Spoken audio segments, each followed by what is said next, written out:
Racing on Thursday takes place out at Turffontein. It is Thursday, the 29th of February 2024. We are racing on the inside track, and it is a 10-race program in the lead-up to the second leg of the classic, the second leg of the Wilcox Drift Triple Tiara and Triple Crown. It is, of course, the classic on Saturday, and Alistair will be taking us through that. His selections on Friday, and he'll obviously give us his thoughts for that card on Saturday. But focus is on Thursday. And Alistair, how are you doing? And obviously, what was your thoughts on the derby over the past weekend? Green with Envy, very impressive, and obviously the race that looks to be the target now would be the Hollywoodbets Durbanville July. Hello to all the racing viewers. Wonderful to be back on board here. We're lucky in the 7 days, the few that have passed and the few that are coming, to have the Splash Out Cape Derby, a Grade 1, followed by the South African Classic and Wilcox Drift South African Fillies Classic, and for me the race of the day being the HF Oppenheimer Horse Chestnut Stakes, all Grade 1 races. Let's backtrack to the weekend. I thought Green with Envy was absolutely brilliant.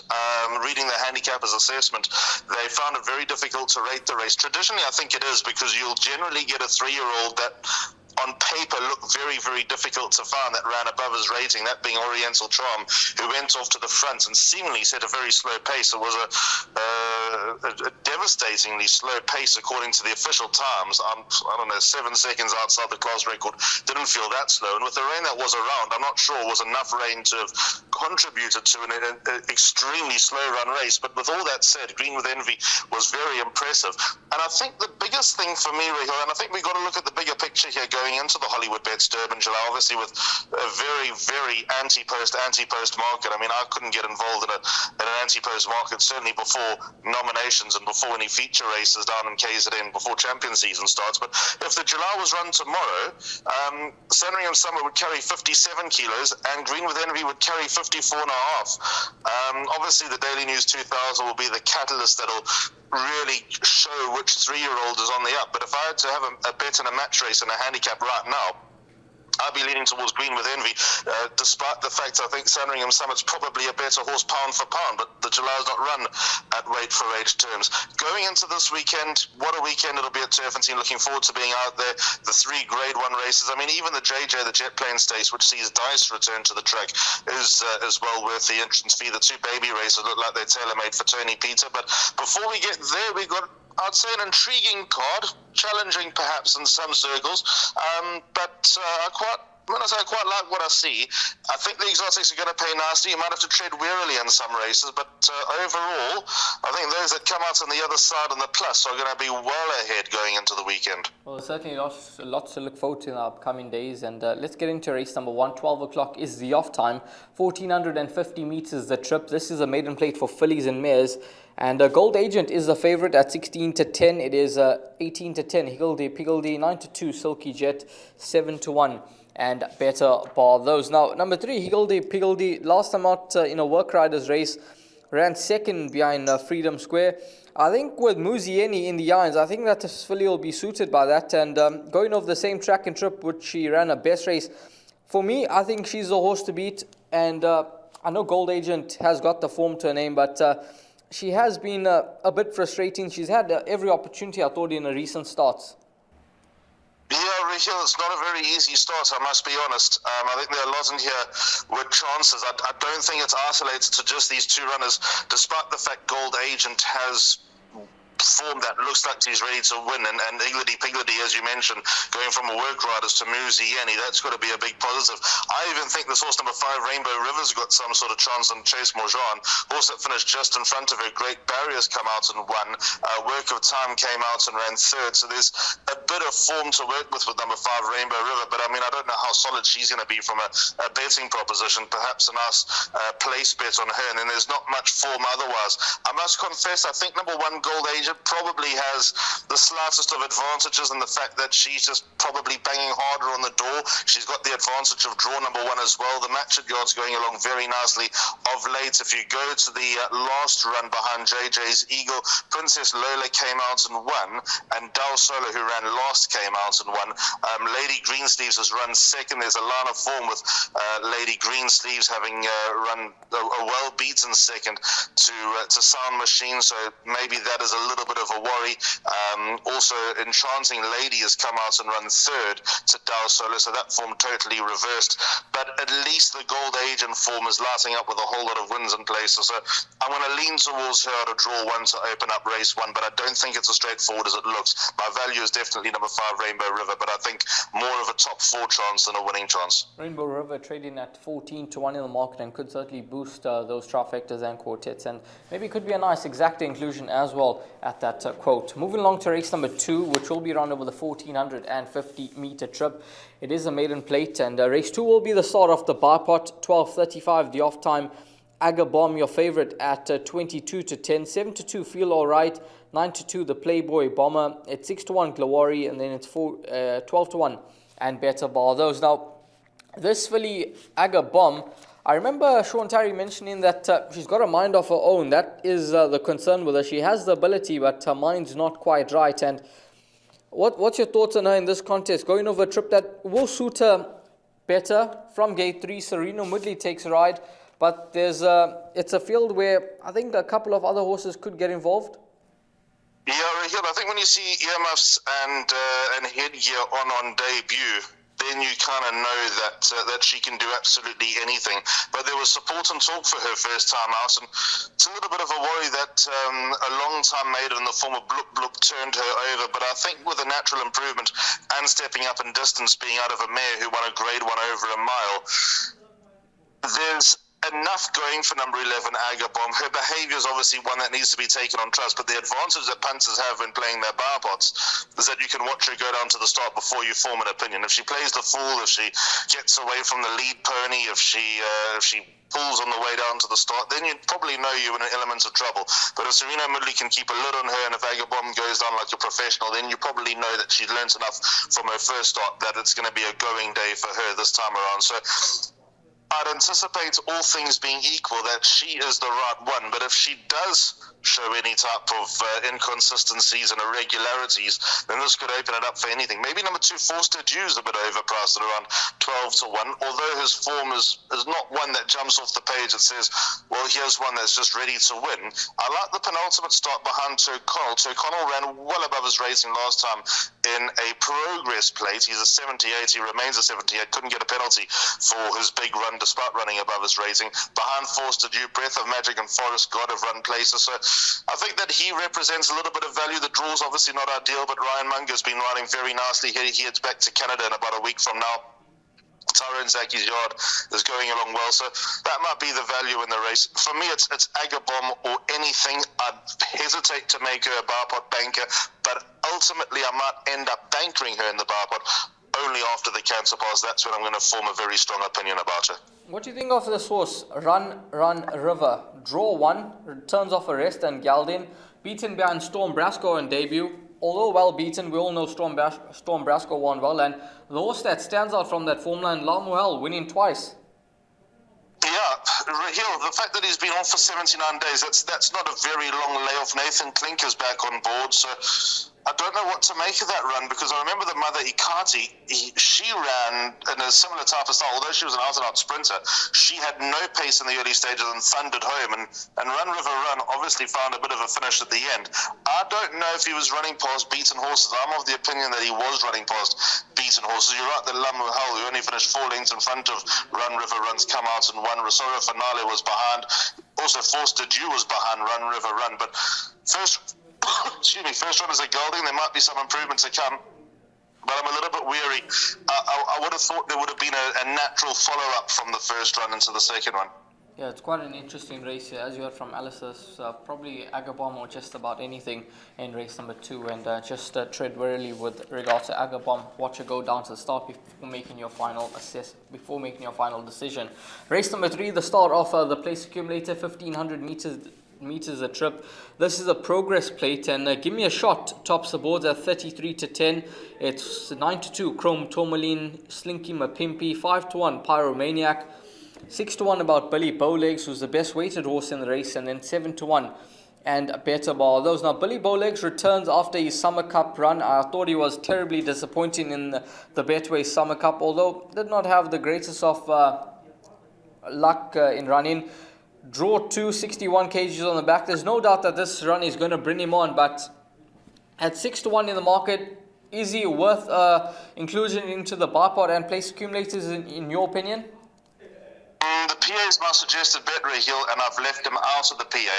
I just can't see him being effective over 1,500 metres. He's probably got the sharpest turn of foot in the field, and the inside track will probably help him. But I know he's the best horse in the race. I thought he had run far better in the Betway Summer Cup. That was an absolute stinker. He can probably throw those types of runs from time to time. I'd say this is a setup run, probably for the 2,000-metre race in a month from now, and possibly into races like the Jubilee, if he's going to hang around in Joburg, or Brett Crawford's going to raid him down for a few races in Durban. There'll obviously be no shortage of options. I'd say the Cup Trial probably a natural landing spot for the son of the United States, if not going further in a race like the Lonsdale. But we'll find out soon enough. I think he's going to be undone here over this trip. I think he might be doing his best work a little bit too late. So the two horses I've gone in with here are numbers 2 and 6 in my place accumulator.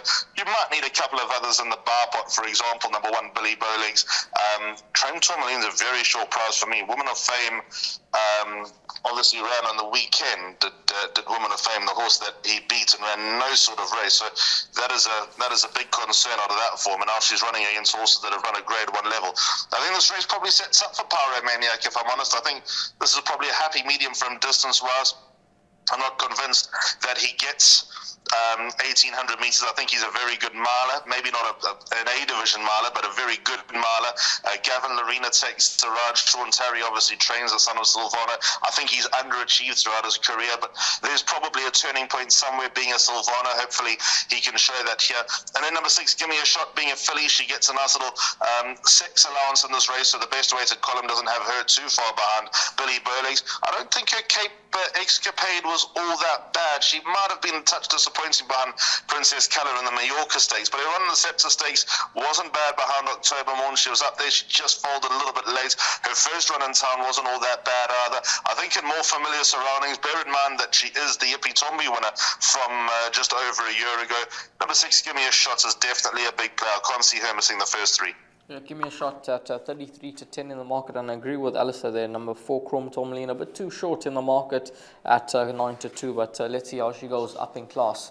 Race number 4, the start of the pick 6, 1,600 meters a trip, an MR80 handicap. Tyrconnell is the favorite at 7 to 2. It is 4 to 1 Walk Bomber, 5 to 1 Champion Warrior, 11 to 2 About Jury's Out. MK's Dreams is at 7 to 1, along with Pocket Watch. It's then 10 to 1.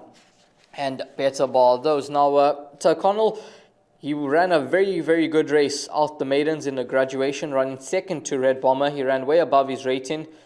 He remains on a mark of 78, and draw 2, going over 1,600 meters, right up his alley. And Alistair, I think he's a horse to beat, and I actually believe that he could take some beating in this contest. Raheel, I'm on the same page as you. The issue that I have with this race is that there's so many horses that are on my radar, hence I've gone a little bit wider than what I probably need to. The fact that Tyrconnell is my top choice is no surprise. As we mentioned, and as you mentioned, he ran well above his rating last time, couldn't get a penalty for running second in the graduation behind Red Bomber, who as a 3-year-old is rated, I think, in the high 90s, probably touching 100 now. So that is the level that Tyrconnell ran to coming straight out of the maidens. He is obviously cursed with problems, hence he's only had 5 starts as a 4.5-year-old. He's turning 5 in 6 months' time, so that wouldn't be the Mutt de Kock way, but he's been backwards and forwards, been 2 steps forwards, 3 steps back with Tyrconnell, but third run after arrest, I think, suggests that they might be on top of all his issues. That's the disclaimer that I have with Tyrconnell, is that he's probably entitled to turn in a bad run from time to time because of his issues, even though his form doesn't suggest that. But he'll be a hard horse to beat simply because we know that he's got some points to work with as far as the handicapper is concerned. But number 2, Champion Warrior, his first run in Joburg was so disappointing. I thought he'd run much better. The second run in Joburg was a million times better when finishing second behind Midwinter Win. Midwinter Win came out and won like a good thing against much stronger over the weekend, so that's got to show him in a good light. Number 2, Champion Warrior. I think he'll suit the tracks in Joburg, but maybe not the inside track at Turffontein. That might be his undoing. He's a lovely big son of Twice Over. He might take a few strides to get going, but the mile is likely to perhaps offset that doubt And number 6, Jury's Out, is just in such good form at the moment. His last run was an excellent run from a bad draw where he had to drop in. Gavin Lorena was very, very quick to ask for the ride on the Sun and give me the green light. He's in the same mood that he was in last time out, and he will run a nice race. If not winning, he'll go very close. So I'm happy to hold it with those 3 horses. I'd include Pocket Watch and Wear the Wizard in the pick 6, if I'm honest, but I think the youngsters or the lightly raced horses might have an advantage here.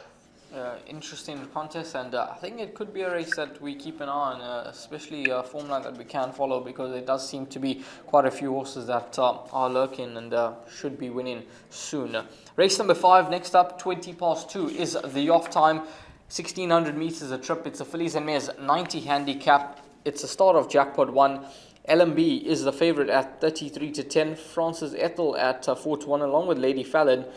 5-1 about Mary's Green Light, 11-2 Magical Flight, 8-1 and Better Ball. Those Mary's Green Light 6-1 into 5-1. Your thoughts on race number 5? Who's your top choice here? I've narrowed it down to 2, but I don't know whether I'd narrow down the pick 6 to 2, because Magical Flight, or the Tarry horses, Magical Flight and LMB, and even Mary's Green Light's not without hope in this race. The 2 horses that I've got here, numbers 2 and 9. I know Lady Fallon is held by Magical Flight and LMB on their run on Guineas Day on the 3rd of February. However, Lady Fallon was reported to have something amiss and returned short. She confirmed that run was all wrong last time by finishing 4th to Celtic Rumours. I'd venture to say that Celtic Rumours would absolutely doddle up in this field, and if you can run 3 lengths behind Celtic Rumours, then you've got to have a good chance of backing it up. So if you ignore the penultimate start, then Lady Fallon's got a massive chance. So anti-penultimate start to Let's Go Now was a good effort when finishing 4th and running above her rating, her current rating of 97. So she's a bit of an enigma, this daughter of active war, but I'm willing to give her another chance. And there was also a follow-through of money for her last time from 10-1 to 11-2. So I'm hoping that she can now reward her supporters. Not that she's a good thing. 9 Francis Ethel could be anything. She beat Kissing Machine last time. I thought Kissing Machine was workmanlike when getting out of the maiden subsequently. The 4th horse, Say It With Roses, came out and ran 3rd in a fairly shallow maiden a week later. But Francis Ethel's got any amount of scope to improve. She could be well placed here by Brett Crawford coming in here off a very, very light weight. I mean, the next highest weight is 58 kilos, so she receives 6 from everyone else. That could make her dangerous. I don't know if she's better than anything in this race. She's only got a long way to go to achieve what horses like Quasi's Lady, Magical Flight, not that I put them in, or Quasi's Lady certainly not, but I mean, they're multiple winners, and Francis Ethel's got a long way to go to reach those types of heights, but she's got a good chance of showing her mettle here just with that very, very light weight. I make her dangerous. Does look to be a very, very trappy contest, race number 5, and many horses in with winning chances. And let's see how the young 3-year-old Francis Ethel goes about her business against these more experienced campaigners. Race number 6, 1800 meters the distance, and race 6 jumps at 14.55. It's an MR84 handicap. Dubai Hills, who was a bit of a surprise winner last time out, winning at double figure odds at 40-1. It was definitely a blowout in that pick, in the leg off that pick 6 there. It's Dubai Hill 7-2, 4-1 Arlington Action, 5-1 No Place Like Home, Blackberry Breeze 7-1, and Better Bar Those. We've got Mardi Gras, the old boy, running against this lot here. He's at 10-1 in the market, and his recent form's not that bad, Alistair, although he is on in age. Yeah, he's got another win in the tank. I'm sure he does. He hasn't won in 490 days, but I think they're trying to get that 10th career win under the belt, and to be fair, it would be a nice moment when he gets there. You're going to think I'm mad here, Hill. I like a horse at a big price. Romeo's Magic at about 14-1, number 10 on the card.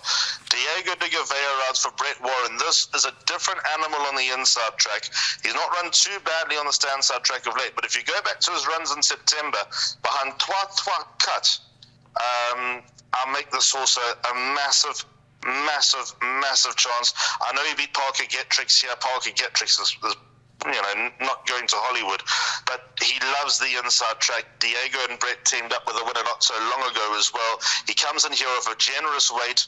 He's got a reasonable draw, His ratings remained a 74, but if you think that he's been consistent, only got up 1 point since the last time he won, I think the son of Elusive Fort's a big danger. I think he represents all the value in the race. The other horse I've gone in with is a little bit of a stab, because I'm surprised to see him at 4-1. That's number 4, Arlington Action. I thought I'd get a better price than that about the son of the Apache. He's also better on the inside track than anywhere else. But the reason why I give Arlington Action a chance is his first run in a handicap in a while. The last time he ran in a handicap was on the back of a 6-month layoff, which he was entitled to need. He's been getting better, stronger and closer with each and every start, and his ratings come down slightly. Last time, as I mentioned, was in a middle stakes. Now he's in a handicap. If this was a 2,000 meter race on the stand side track, I would have a full go on number 4, Arlington Action, but it is a little bit of a stab, but I think he's just about ripe and ready to give it a big run. So 4 and 10 for me in the PA, maybe 1 or 2 others for the pick 6, but I think this is where we make money on the day.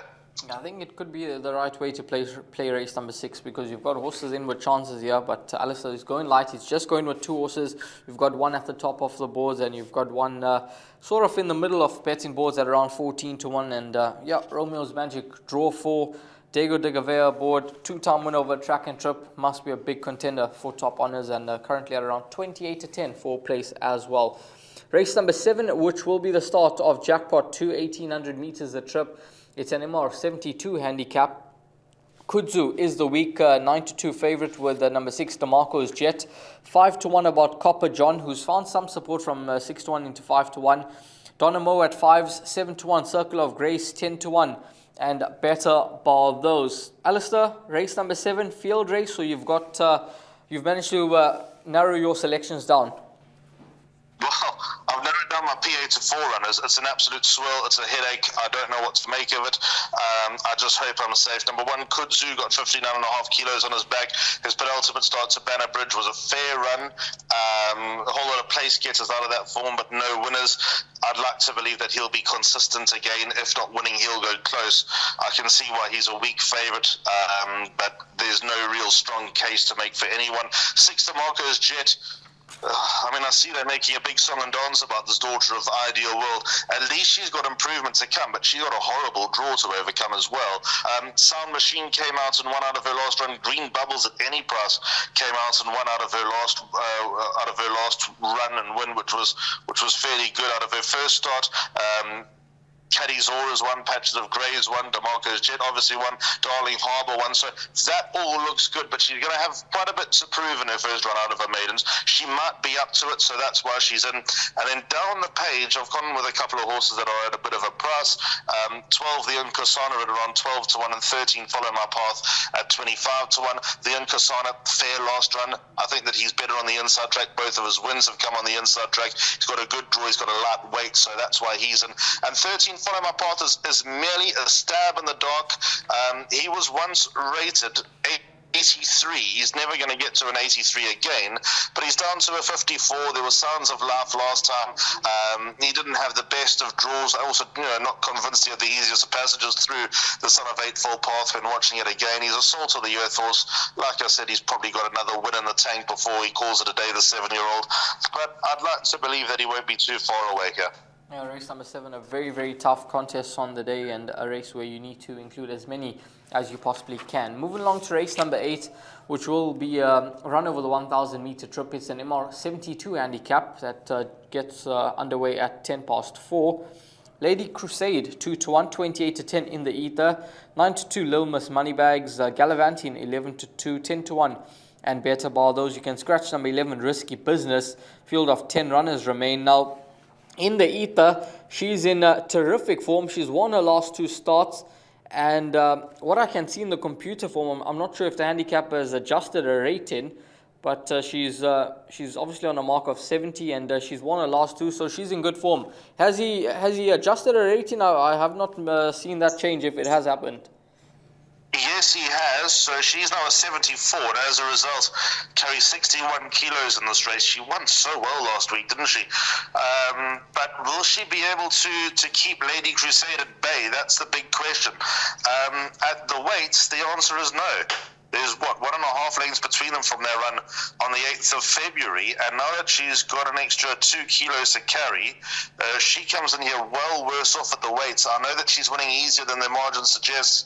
I know that she's obviously in the form of her life, so that's got to be a big factor to like her chances. But although she'll be in my pick 6, I'm just sidestepping her from the PA, so I'm not discounting her altogether, but I think Lady Crusade will turn it around. The most interesting horse in this race is easily number 9, Gallivanting Raheel. Her 2-year-old days were convincing, they were good, they were solid, and she's just completely fallen off a cliff. But Samango Kamalo is back on board, this daughter of Korari. There's been a little bit of outside support, and as the betting opened, she's not one to trust. I know she's got a couple of issues, but I think that she's set up to run her best race in a while here, number 9, Gallivanting. I'd hesitate to say it's now or never for her, but how much more can her rating drop? She's now a 68. I mean, surely she's no lower than a 65 at worst. And I just think that now's the time, or soon is the time to strike with number 9, Gallivanting. She's got to come right one of these days, and it might well be here. So for me in the PA, 8 and 9. Pick 6, another horse I don't want to let run loose is number 6, Pendragon. I'm a tragic Pendragon lover over 1,000 metres on the inside track. As you can see, 8 starts, 2 wins, and 4 places, but he's just got a bad draw, so that's why I've left him out the PA. In the ether, we've discussed out the Mr. Scratched. Little Miss Moneybags backs up a few days later, but I'm happy with my numbers in the PA. Just 8 and 9 for Alistair in race number 8, and no doubt Gallivanting will be the horse that he looks to play around in race number 8. Moving along to race number 9, a middle stakes over 1,200 meters, 16:45 is the off time.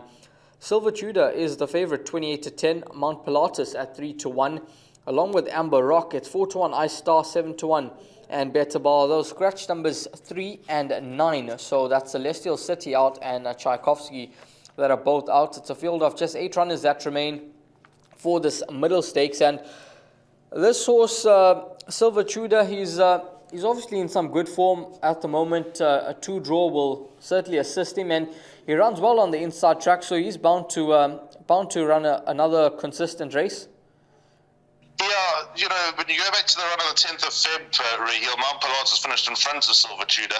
There was only a quarter of a length in it, and they meet on identical terms. So I don't know why that's suddenly going to turn around, although Silver Tudor does look to find length on the inside track. But, Mount Pilatus has been on the course once before.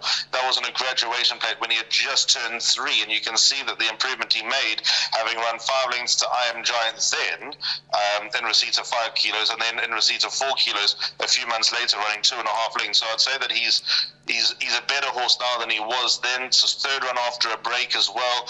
I think that he's going to run well, number 2, Mount Pilatus. It won't be easy with a heavy weight against older horses, being a 3-year-old, but he is consistent, so I've banked him on my place accumulator. But you're right, the backup in the pick 6 clearly comes from number 5, Silver Tudor. Very interesting runner for me is number 7, Ice Star. We questioned why on earth they tried blinkers last time behind Bard of Avon. It wasn't a stinking run, but blinkers were just, an experiment that clearly didn't have the desired effect. The blinkers come off number 7, Ice Star, so I can see her getting involved as well. But number 2, Mount Pilatus would deserve it. I've banked him in the PA.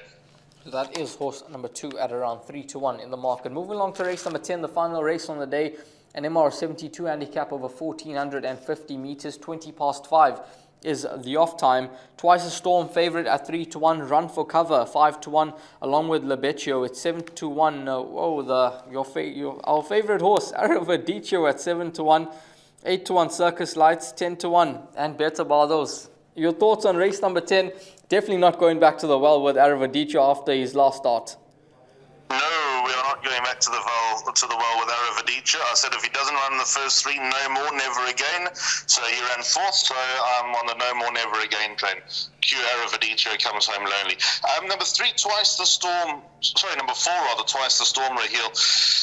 Will he reach this distance? He runs like he does, but the kicker here is the stamina doubts. I mean, he's a son of Twice Over out of Fort Woodmere. How can he not get this distance? But he's not proven that he can. Even his runs over 1,400 meters, they leave a little bit to be desired. He's the right horse. His last run to Duke of Rock, he was low flying at the end. A few more strides, he probably gets there. But does he flatter to deceive? So, all things being equal, I'll make number 4, Twice the Storm, the horse to beat. But he's going to have a He's got to prove his stamina over 1,450 metres. Other horses who come into the play, number 11, Lebetcha, running fresh off a win just a week ago. He too's got an adjusted rating, so he's now rated 68 and carries 58 kilos. So can he defy the handicapper? He won well enough to suggest that he might be up to it. Number 8, Kalida, if he was drawn better, I'd make him a very good each-way play, Kalida. I like how he's been staying on in his last few races, especially his penultimate start behind Joker Man. But how will he go from that draw over 1,450 metres? That remains to be seen. But it is the track and trip that he won his maiden over, beating Just Nuisance. And then with regard to number 1, Toffus, Pure Stratum takes a ride from the front, can be dangerous. He definitely didn't stay his last race over 1,800 metres. They won't go back to anything more than a mile anytime soon. I like to believe that he can get involved from a quartet perspective. But the race revolves around number 4, Twice the Storm, and whether he'll stay or not. I think he will, to be honest. Yeah, that's Twice the Storm with Gavin Lorena aboard for Sean Terry at around 3-1 in the market.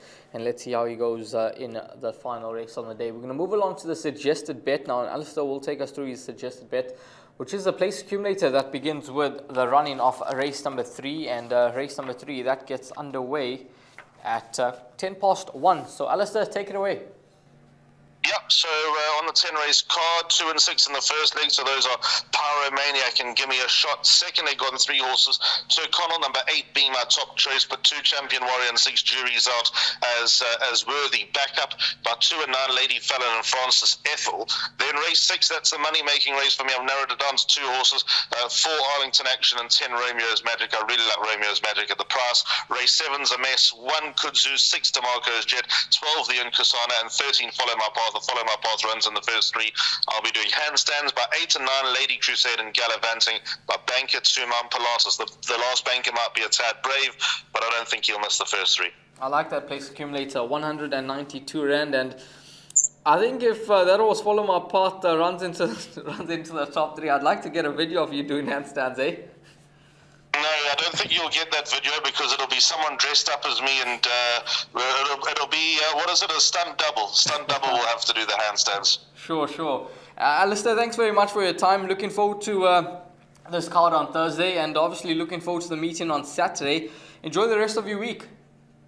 Yep, the weekend will be great. Thank you, Raheel. To you, to all the viewers, thank you very much. Hope it's a successful Thursday, and certainly all roads lead to Turffontein again on Saturday.